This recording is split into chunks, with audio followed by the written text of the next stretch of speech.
여보세요? 형. 진짜 오랜만이다. 나승진? 어, 대리 됐지. 근데 형. 나 진짜 요즘 죽을 것 같아. 응? 아니, 그, 위에 과장 알지? 아니, 김대리한테는 그냥 바로바로 결제해주고 질문하면은 어떻게 어떻게 하면 된다 알려주면서 내가 똑같은 보고서를 올리는데 나한테는 줄 간격이 어떻네, 맞춤법이 어떻네, 글자 크기. 와, 형 내가 똑같은 보고서를 쓰는데 그런 걸로 해서 정말 말도 안 되게 5번이나 빠꾸를 받았어. 그러니까 그 다음 내가 일을 진행할 수가 없는 거야. 약속들은 다 줄줄이 꼬여서. 근데, 형도 알지? 내가 되게 주변 사람들하고 잘 어울리고 쾌활하잖아. 근데 내가 진짜, 과장한테 자꾸 이렇게 까이니까 주변 사람들도 나를 좀 멀리 하는 것 같고, 날 이상하게 보고, 아, 나조차도 내가 이렇게 한심한 사람인가? 내가 모자랐나? 내가 이상한가? 나 요즘에 정말, 회사 하기 너무 싫어. 응, 응? 뭐라고? 독성 관계? 그게 뭐야? 어, 어, 알겠어. 내가 찾아볼게. 고마워, 형. 안녕하세요. 조이브 클럽의 조입니다. 네. 앞에서 잠깐 독성 관계 이야기가 나왔는데요. 회사에서 또는 학교에서 아니면 정말 그럼 안 되지만 가정에서 혹시 누군가 한 명만 저 사람한테는 왜 저러지? 하는 관계를 본 적이 있진 않나요? 네. 이제 독성 관계는 정리합니다. 권순재 선생님이 쓰신 책에 보면은 이런 관계가 독성 관계라고 합니다. 그래서 독성 관계는 첫 번째 주도자가 있고요. 두 번째는 네, 희생자가 있습니다. 그리고 마지막 세 번째는 그 모든 것을 보고 방관하고 또 주도자를 도와주는 협력자가 있다라는 거죠. 그런가 하면 이게 독성 관계인지 아닌지는 더 자세하게 얼마나 고립되어 있는지, 또 얼마나 이게 지속되어 있는지, 또 폭력을 행사하고 있는지 아닌지 그런 다양한 요인들이 있으니까 주변에서 뭔가 낌새가 이상하다 싶으시면 정말 이건 다 이 책은 꼭 읽어보시고 확인을 해보셔야 된다고 생각을 합니다. 그래야지 우리 가정 안에 독성 관계, 또 학교에 학교 폭력, 또 가장 최근에 이것도 몇 개월이 돼서 사람들의 기억 속에 좀 잊혀져 가는데 네이버에서 회사 내 뭐라 해야 될까요? 직장 내 폭력으로 인해서 네, 스스로 생을 마감하신 분이 계셨잖아요. 저는 이제 지나가다가 안에 로비에 설치되어 있는 그 분향소가 있길래 리본을 하나 저도 달았습니다. 근데 되게 안타깝더라고요. 그래서 어쨌든 이렇게 독성 관계는 사회 곳곳에 존재를 하게 된다라고 이야기하고 있습니다. 그런가 하면 저는 이 책을 읽을 때 처음에 사실 크게 기대는 안 하고 한번 도서관에서 빌려서 보고 반납하기 전에 그래도 한번 읽어봐야 되지 않을까 해서 여대생 LC부터 읽어봤거든요. 와, 근데 이게 데이트 폭력과 가스라이팅과 독성 관계가 다 섞여져 있는 관계예요. 그런데 이 저자 되시는 선생님은 그냥 단순하게 학교에서 생기는 학교 폭력, 직장 내 폭력, 데이트 폭력을 할 게 아니라 이건 정말 독이 되는 관계다. 그렇기 때문에 우리가 주변에 독극물이 있으면 피해야 되는 것처럼 이런 독성 관계는 끊어야지만 내 삶이 시작되고 내가 살 수 있다라고 말하고 있습니다. 그래서 이 여대생 L씨도 처음에는 나이 차이가 4살이었나? 나는 그 남자분하고 굉장히 명문대생이고 아는 것도 많아 보이고 해서 사귀었다가 점점 단둘이 있을 때 이 여대생은 무능하게 보이고 남자만 굉장히 절대 진린 것처럼 그리고 조정을 하는 거죠. 그러다가 이게 아니다 싶어서 이 상담을 시작하면서 여대생이 자신의 길을 뚜벅뚜벅 걸어가게 됩니다. 그래서 단둘이 있을 때는 그 오빠가 정말 똑똑해 보이고 다 오빠 말이 맞는 것 같았는데, 네, 위기 상황을 감지하고 집에 식구들이 왔을 때 그 오빠가 또 쳐들어온 거예요. 나쁜 시끼.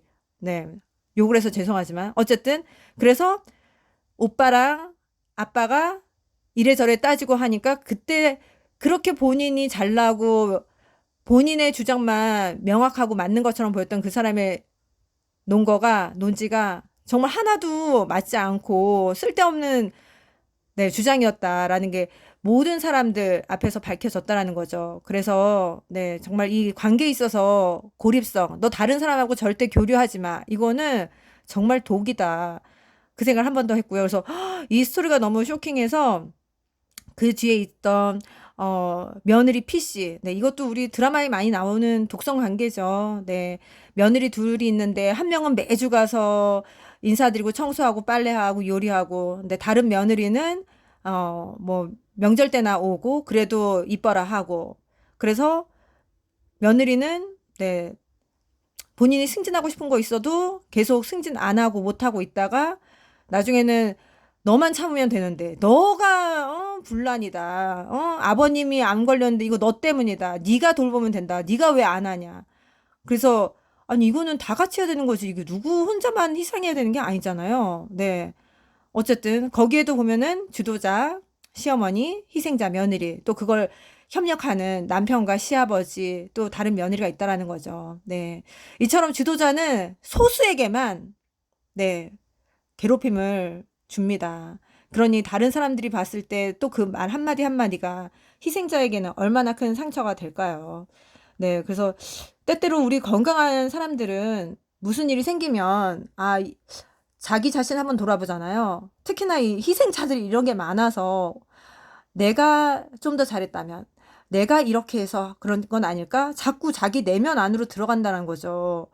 그러나 네, 앞에서 6개의 폭력에서도 봤지만 이게 건강하진 않아요. 그 모든 질문과 그 모든 해답은 내가 해결할 수 있는 게 아니라 그 문제가 외부, 다 남 탓하는 주도자이기 때문에 그들이 변하지 않는 이상은 문제가 해결되지 않습니다. 그렇기 때문에 자기 의심, 나 때문에 죄책감 이거 정말 필요하지 않습니다. 네, 희생자 상황에서는 이걸 꼭 네, 확인하라고 얘기하고 있습니다. 네, 너무 그래서 이게 안타까웠는데, 그래서 며느리, 네, PC 사례도 그렇고, 회사원 N 대리는 제가 앞에, 어, 시나리오를 조금 각색해서 보여드렸는데요. 그렇게 해서 이 대리님은, 그런 히스토리를 차곡차곡 모아서 네, 인사팀에 올렸습니다. 그래서 정말 이런 식으로 해서 일이 진척이 안 되게 하고 한 게 맞냐? 그랬더니 그 콧대 높던 과장도 낑낑낑낑 하면서 네, 공평하게 대해줬다는 거죠. 그래서 다행히 원래 성향대로 갈 수 있었습니다. 근데 참 이상한 사람들이 곳곳에 있어요. 근데 더 저는 쇼킹했던 게 이 3명의 스토리도 쇼킹했지만 이 에피소드를 읽고 제가 책을 처음부터 읽기 시작했거든요. 근데 더 놀라운 건 정말 K군의 사례예요. 이분은 의사입니다. 그런데도, 네, 독성 관계의 피해자예요. 희생자. 정말 놀랍게도 주도자는 그의 아버지였습니다. 네, 이 아버님은 본인이 뭔가 안 맞는 게 있었으니까 기분이 나쁜 게 있었는데 그걸 자기 내면 안에서 해결하지 못하고 자기 아들에게 투사시키고 학대를 한 것 같아요. 그래서 참, 나중에 끊긴 했지만 더 화가 나고 기가 막혔던 것은 아버지가 지속적으로 아들을 심지어 결혼하고서까지도 이 독성관계에 매여서 매주 부르고 매주 욕하고 폭력을 행사했는데 그걸 벗어나려고 할 때 사과는커녕 오히려 분노를 네, 퍼부었다라는 게 저는 참 쇼킹했거든요. 네. 그래서 저자도 말하고 있습니다. 네, 분노. 그들은 결코 사과하지 않는다. 네, 정말 깊은 빡침이 밀려오지 않나요? 그리고 참 안타깝지만 그 K군 입장에서 얼마나 또 마음에 아픔과 미련이 있겠습니까? 그래서 미련이 남겠죠. 그렇지만 그 사람은 결코 당신이 변화시킬 수 없다. 모르죠. 근데 또 정말 예수님 믿고 처절하게 내가 아들한테 얼마나 잘못했는지 깨달은다면 가서 눈물로 용서를 빌고 변화될 수 있을지언정, 네, 우리 한 사람 한 사람이 결코 그 독성 관계의 주도자를 변화시킬 수는 없다라는 거는 맞는 것 같아요. 네, 그래서 저는 이 책은 학교 그리고 가정, 회사에서 수시로 독성 관계 이 체크리스트를 확인해 보고 그런 관계가 있는지 없는지 미리 사전에 좀 방지하는 게 필요할 것 같아요. 네. 그러면서 저자는 책에서 이런 이야기를 하는데요. 왜 우리가 직접 당하지 않을 때는 그것이 크게 와닿지 않고 내가 직접 겪기 전까지는 그게 문제가 되지 않을 경우가 많잖아요. 그래서 바쁜 세상에 뭘 그런 것까지 다 신경을 쓰고 사냐 넘어가는데, 저자는 책에서 이런 이야기를 합니다. 두 명의 인간 중 한 명만이 일방적으로 예의를 지키는 관계는 예의를 가장한 학대이다.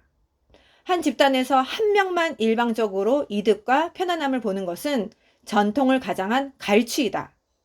이러한 전통과 문화를 허용하는 공동체가 있다면 그것은 그 집단이 대단한 구조적 문제를 가지고 있거나 혹은 그 존재 가치를 잃었다는 것을 의미한다.